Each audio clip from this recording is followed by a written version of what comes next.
ways at her. When the paper sticks to her hair, they laugh some more. The girl, her name is Naomi, doesn't move. She doesn't try to pull the wads of paper out of her hair. She just stares straight ahead. Her eyes are dry.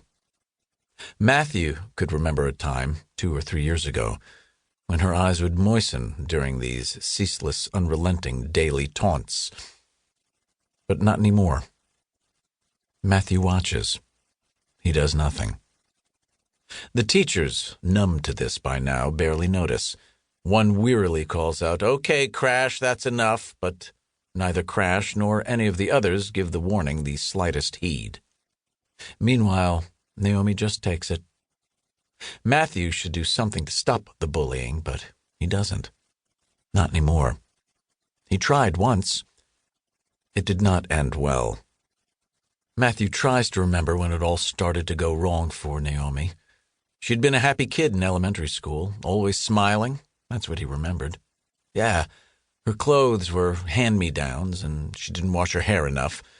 Some of the girls made mild fun of her for that, but it had been okay until that day she got violently ill and threw up in Mrs. Walsh's class, 4th grade. Just projectile vomit ricocheting off the classroom linoleum, the wet brown chips splashing on Kim Rogers and Taylor Russell, the smell so bad, so rancid, that Mrs. Walsh had to clear the classroom, all the kids, Matthew one of them, and send them all out to the kickball field holding their noses and making P-U sounds. And after that, nothing had been the same for Naomi. Matthew always wondered about that. Had she not felt well that morning? Did her father, her mom was already out of the picture by then, make her go to school? If Naomi had just stayed home that day, would it all have gone differently for her? Was her throwing up her sliding door moment, or was it inevitable that she would end up traveling down this rough, dark, torturous path? Another spitball sticks in her hair, more name-calling, more cruel jeers. Naomi sits there and waits for it to end. End for now, at least. For today, maybe. She has to know that it won't end for good. Not today, not tomorrow. The torment never stops for very long. It is her constant companion.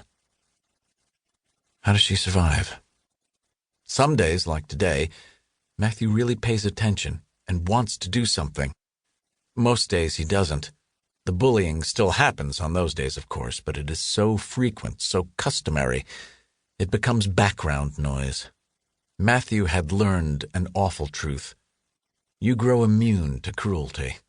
It becomes the norm. You accept it. You move on. Has Naomi just accepted it too? Has she grown immune to it? Matthew doesn't know. But she's there every day, sitting in the last row in class, the first row at assembly, at a corner table, all alone in the cafeteria. Until one day, a week after this assembly, she's not there. One day, Naomi vanishes, and Matthew needs to know why. Chapter 2. The hipster pundit said, "This guy should be in prison, no questions asked."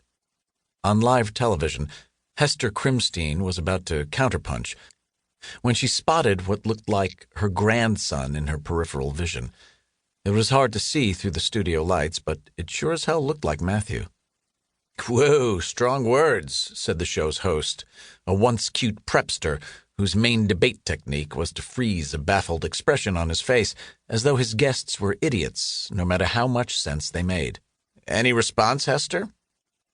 Matthew's appearance, it had to be him, had thrown her. "Hester."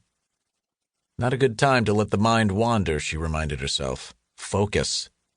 "You're gross," Hester said. Pardon? You heard me." She aimed her notorious withering gaze at hipster pundit.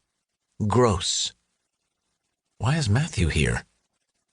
Her grandson had never come to her work unannounced before, not to her office, not to a courtroom, and not to the studio. "Care to elaborate?" Prepster host asked. "Sure," Hester said.